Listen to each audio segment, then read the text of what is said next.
Bank nomination rules 90% ಜನರಿಗೆ ಈ ಮಾಹಿತಿ ಗೊತ್ತಿಲ್ಲ. ಇಮ್ಯಾಜಿನ್ ಮಾಡಿ, ನಿಮ್ಮ ಬ್ಯಾಂಕ್ ಅಕೌಂಟ್ ನಲ್ಲಿ ಲಕ್ಷಾಂತರ ರೂಪಾಯಿ ಹಣ ಇದೆ. ಸಡನ್ ಆಗಿ ಬ್ಯಾಂಕ್ ಅಕೌಂಟ್ ಹೋಲ್ಡರ್ಗೆ ಏನಾದ್ರೂ ಆದ್ರೆ ಆ ಹಣ ಏನಾಗುತ್ತೆ?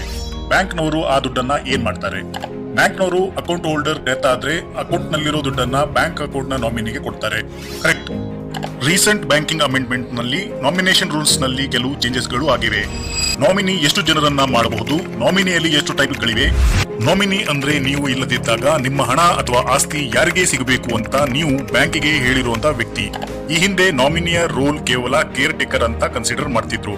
ಅಂದ್ರೆ ನಾಮಿನಿಗೆ ಹಣ ಸಿಗ್ತಿತ್ತು, ಆದ್ರೆ ಆ ಹಣಕ್ಕೆ ಅಥವಾ ಆಸ್ತಿಗೆ ಅವರಿಗೆ ಓನರ್ಶಿಪ್ ಸಿಕ್ಕಿರಲ್ಲ. ನಾಮಿನಿ ಕೇವಲ ಒಬ್ಬರನ್ನ ಮಾಡದೆ ಈಗ ಒಬ್ಬರಕ್ಕಿಂತ ಹೆಚ್ಚು ಜನರನ್ನು ನಾಮಿನಿಯನ್ನಾಗಿ ಮಾಡಬಹುದು. ನಿಮ್ಮ ಫ್ಯಾಮಿಲಿಯ ಭವಿಷ್ಯಕ್ಕಾಗಿ ಹಾಗೂ ಹೆಚ್ಚಿನ ಮಾಹಿತಿಗಾಗಿ ನಮ್ಮ ಫುಲ್ ಲೆಂತ್ ವಿಡಿಯೋನ ಮಿಸ್ ಮಾಡದೆ ನೋಡಿ. ವಿಡಿಯೋದ ಲಿಂಕ್ ಕಮೆಂಟ್ ನಲ್ಲಿ ಪಿನ್ ಆಗಿರುತ್ತೆ.